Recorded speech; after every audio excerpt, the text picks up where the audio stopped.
ओम नमः शिवाय। श्री शिवाय नमस्तुभ्यं। श्री आदिशक्ति पार्वती माताए नमः। श्री विघ्नेश्वराय नमः। श्री लक्ष्मी नारायणे नमः। श्री सरस्वती ब्रह्माय नमः। श्री सियारामे नमः। श्री रामदास हनुमाने नमः। श्री राधेश्यामे नमः। हे शिवजी, તમારી કૃપાથી હું આ શિવ પુરાણ વાંચી રહી છું અને મારી મમ્મી, બેન અને તમામ શ્રોતા શિવ પુરાણ સાંભળી રહ્યા છે। અમે બધા શિવ પુરાણનું જ્ઞાન પ્રાપ્ત કરી શકીએ એટલી શક્તિ પ્રદાન કરજો અને શિવ પુરાણનું તેજ સહી શકીએ એટલી ક્ષમતા પ્રદાન કરજો। હે વિઘ્નેશ્વર ગણપતિ બાપ્પા, તમે શિવ પુરાણના વંચનમાં આવતા તમામ વિઘ્ન હરજો। हे कृष्ण मनोहारिणी राधा जी, हे श्याम सुंदर, हे सिया राम जी, हे रामदास हनुमान जी, તમે શિવ પુરાણ સાંભળવા જરૂર પધારજો અને મારા હૃદયમાં સ્થાન ગ્રહણ કરજો। ઓમ નમઃ શિવાય। શ્રી શિવાય નમસ્તુભ્યમ। पंचम संहिता षट त्रिशोम अध्याय, पेज नंबर 1473। मनु के 9 पुत्रों के वंश का वर्णन। सुत जी बोले, हे महर्षियों, वैवस्वत मनु के समान 9 पुत्र उत्पन्न हुए जो उनके अनंतर 101 एक से एक शक्तिशाली थे। ये महाधैर्यशाली क्षत्रिय निरंतर धर्म में तत्पर हुए। उनके नाम इक्ष्वाकु, शिबी, नाभग, दृष्ट, शर्याति, नरिष्यंत, नाभग, पुरुष और प्रियव्रत था। हे मुनि श्रेष्ठ, किसी समय पुत्र की कामना से प्रजापति मनु ने यज्ञ किया। उस पुत्रेष्ठी यज्ञ में पुत्रों के न होने पर सुंदर वस्त्र, सुंदर आभूषण तथा दिव्यांगों से विभूषित परम विश्रुत ईडा नाम की कन्या हुई। दंडधारी मनु ने उसे देखकर कहा, तुम मेरा अनुसरण करो। इसके उत्तर में ईडा बोली।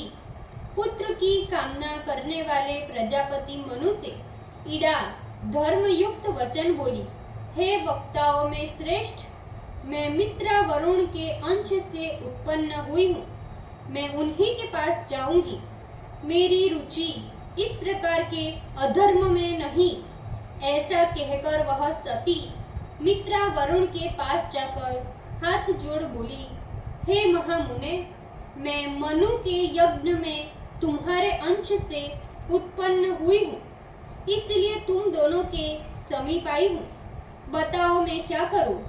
हे विभो, तुम लोग अन्य पुत्रों को उत्पन्न करो जिससे तुम्हारा वंश चले। सत जी बोले, ऐसा कहती हुई मनु के अध्वर में उत्पन्न हुई उस साध्वी ईडा से मित्रा वरुण नाम वाले महर्षि आदर से बोले, हे धर्मज्ञ, हे सुश्रोणी, तुम्हारे इस प्रश्रय यानी विनय, दम तथा सत्य से हम दोनों अत्यंत प्रसन्न हैं। हे महाभागे, हम लोगों की इस प्रसन्नता से तुम्हारी कीर्ति बढ़ेगी और तुम मनु का वंश बढ़ाने वाला पुत्र बनकर रहोगी। तुम जगत प्रिया धर्मशील सुद्युम्न नाम से जगत में विख्यात होगी और मनु वंश को बढ़ाओगी। सुत जी बोले, मित्रा वरुण का वचन सुनकर वह अपने पिता के पास लौटने लगी। इस अवसर का लाभ उठाकर बुध ने उसे मैथुन के लिए आमंत्रित किया। तदंतर बुध से ईडा में पुरूरवा की उत्पत्ति हुई। यह पुरूरवा अत्यंत सुंदर और बुद्धिमान था, जो आगे चलकर उर्वशी का पति हुआ। इस प्रकार पुरूरवा पुत्र को उत्पन्न कर वह शिवजी की कृपा से सुद्युम्न हो गई। सुद्युम्न के परम धार्मिक उत्कल, गय, एवं विनताश्व नाम के 3 पुत्र हुए। हे मुनि श्रेष्ठ, उत्कल की उत्कला, विनीताश्व की पश्चिमा तथा गय की पूर्व में गयापुरी हुई। हे महर्षियों, वैवस्वत मनु ने दिवाकर के शरीर में प्रवेश करते समय पृथ्वी को 10 भागों में प्रवृत्त किया। इक्ष्वाकु जेठे थे, इसीलिए उन्होंने मध्य देश प्राप्त किया। वशिष्ठ के वचन के अनुसार उन महात्मा का प्रतिष्ठान पर्यंत राज्य था। सुद्युम्न ने भी प्रतिष्ठान का राज्य प्राप्त कर उसे धर्म राज्य की प्रतिष्ठा देकर प्रतिष्ठान नामक नगर पुरुरवा को दे दिया। इस प्रकार मनुपुत्र सुद्युम्न स्त्री और पुरुष लक्षण से युक्त राजा हुए। नरिष्यंत के रुक्ष नामक पुत्र हुए। नभक पुत्र अम्बरीश हुए, उन्हें वाह्यक देश प्राप्त हुआ। शर्याति ने मिथुन संतान को जन्म दिया, जिनमें पुत्र का नाम आनर्थ और कन्या का नाम सुकन्या हुआ। यही सुकन्या च्यवन की पत्नी बनी। आनर्थ के लड़के का नाम रभ्य था, जो रैवत नाम से विख्यात था, जिनकी कुशस्थली नाम की पुरी अनर्त देश में बसी थी। ये 7 महापुरियों में दिव्य 7 महापुरी है। रैवत के 100 पुत्र हुए, जिनमें कुमकुमी सबसे श्रेष्ठ, ज्येष्ठ तथा तेजस्वी, महाबली, शास्त्रवेत्ता और ब्राह्मण का पालन करने वाला हुआ। कुमकुमी से रेवती नाम की कन्या हुई, जो रूप में साक्षात दूसरी लक्ष्मी थी। किसी समय सर्वाधीश कुमकुमी राजा अपनी कन्या को लेकर उसके लिए वर का पता लगाने हेतु ब्रह्मलोक में ब्रह्मदेव के पास गए। उस समय ब्रह्मलोक में गंधर्वों का गान हो रहा था। अवसर की प्रतीक्षा करते हुए कुमकुमी क्षण भर वहां ठहर गए और ब्रह्मदेव के पास जाकर गाना एवं नाच सुनने और देखने लगे। उस मुहूर्त मात्र के काल में बहुत सा समय बीत गया, किंतु कुमकुमी राजा को इसका कुछ भी पता नहीं लगा। गाना बजाना बंद होने के पश्चात उन्होंने चतुरानन ब्रह्मदेव को नमस्कार कर हाथ जोड़ अपना अभिप्राय निवेदन किया। उनका अभिप्राय सुनकर प्रजापति ब्रह्मदेव ने महाराज कुमकुमी का कुशल मंगल पूछकर उनसे हंसते हुए कहा।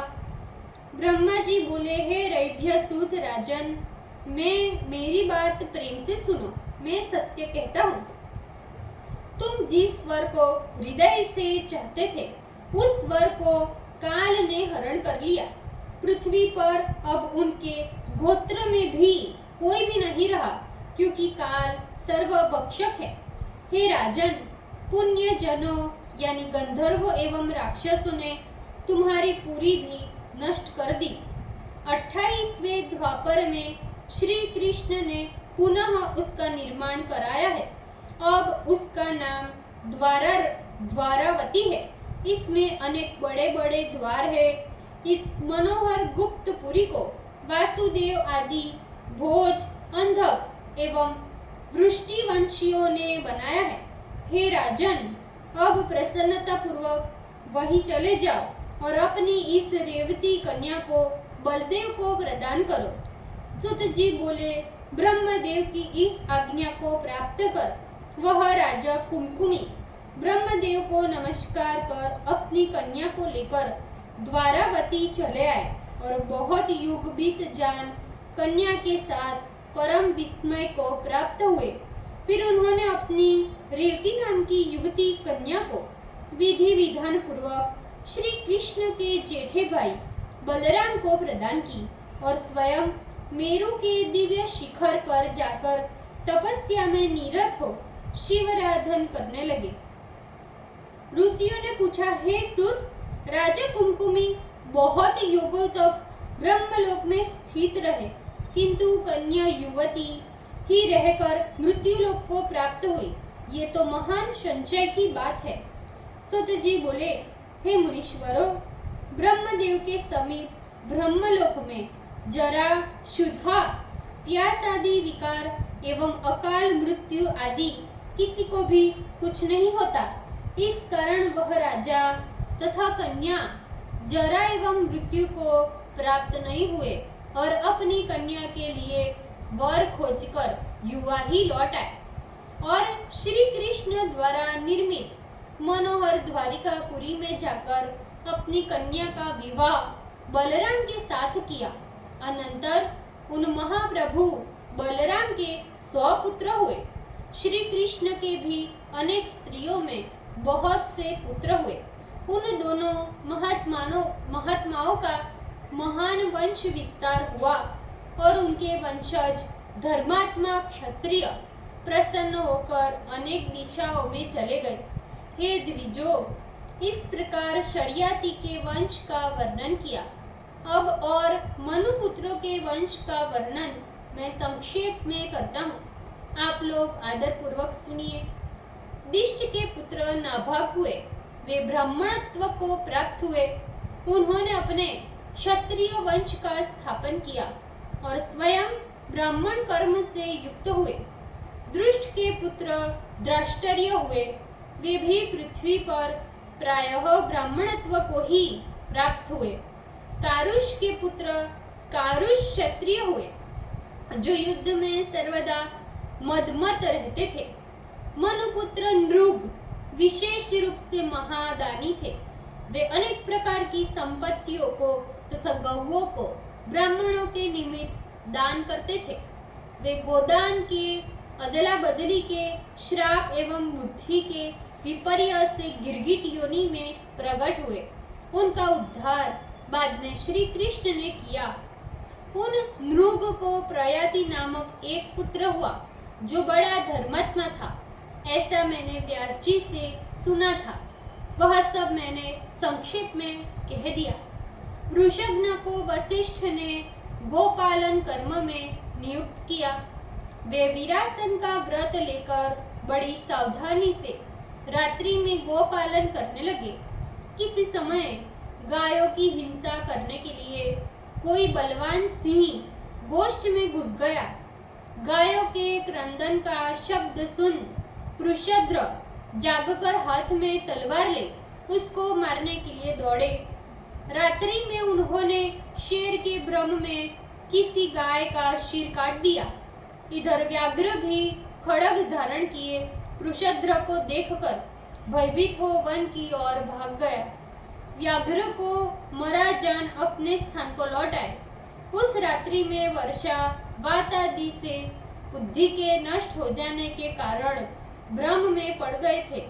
रात्रि के बीत जाने पर अत्यंत प्रातःकाल उठकर जब वे वापस गौशाला में गए तो उन्होंने मरी हुई गाय को देखा।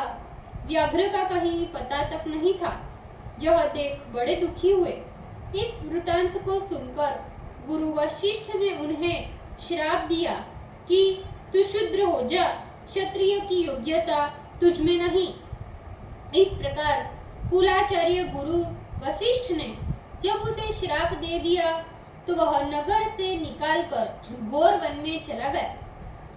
वह उस कष्ट से इतना व्याकुल हुआ कि विरक्त होकर योग धारण कर लिया और दावाग्नि से अपना शरीर जलाकर परम गति को प्राप्त हुआ। मनु का पुत्र कवि शिव का अनुग्रह प्राप्त कर महाबुद्धिमान हुआ। वह इस लोक में बुद्धि के प्रभाव से संपूर्ण सुख भोग अंत में दुर्लभ मुक्ति को प्राप्त हुआ। ओम नमः शिवाय। श्री शिवाय नमस्तुभ्यम। ભૂલ ચૂક માફ કરજો શિવજી, કૃપા રાખજો। આજના શિવપુરાણના વંચનને પુણ્ય મને પ્રદાન કરજો શિવજી। ઓમ નમઃ શિવાય। શ્રી શિવાય નમસ્તુભ્યમ।